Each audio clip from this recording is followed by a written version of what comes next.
Jack, I know you've been deep into you mentioned one a second ago. I want to go back to that, what you said was happening in Pennsylvania only by people voting from post office boxes, from central things. I know you've been working, and either tomorrow or the next day you're going to have a little more walk-through presentation on what you guys are finding. But tell me, just hit the highlight reel. How bad is it?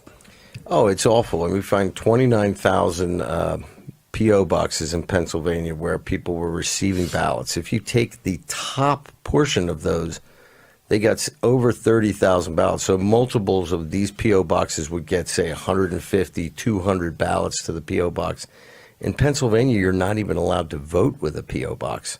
When we started switching the search around, so it was P.O. or P/O, we found even more. We're doing a heat map right now, Pennsylvania, where we can see sort of how ballot harvesting was done.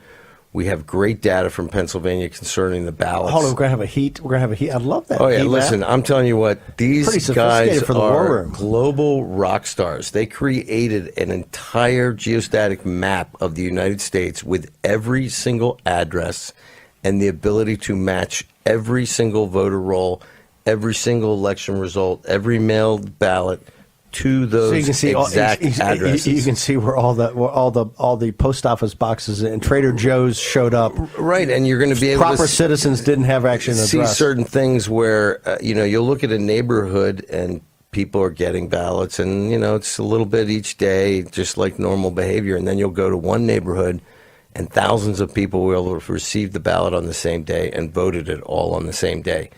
So all these anomalies start to add up to a big problem. And one thing I want everybody out there who's even in the States, we allowed these third-party vendors into our voter rolls all around the United States because of COVID-19. This is one of the reasons this big finesse was allowed to occur.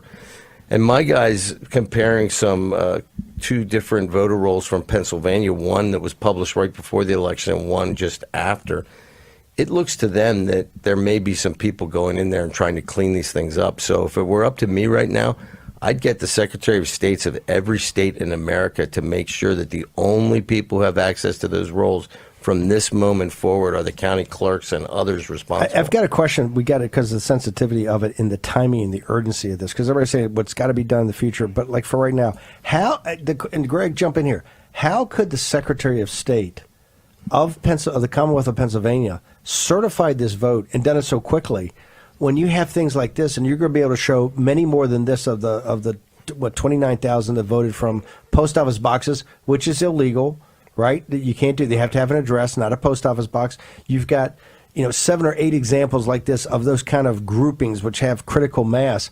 How could they have certified it without going back and doing these checkings?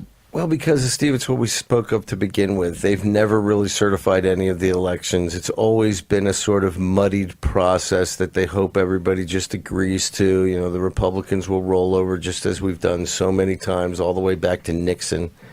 And I think now is the time to say enough, people, and stand up, because really, at the end of the day, it's not a Republican or a Democratic issue. This is an issue concerning the integrity of our voting process and the future of this republic. That's, as Franklin said, a republic if you can keep it. Yeah, and it just would showcase their ineptitude if they actually went in and did this. So it was not just the actual results, but their work product would be completely exposed. So it's much easier to bury your head in the sand and not actually be called out for your failures.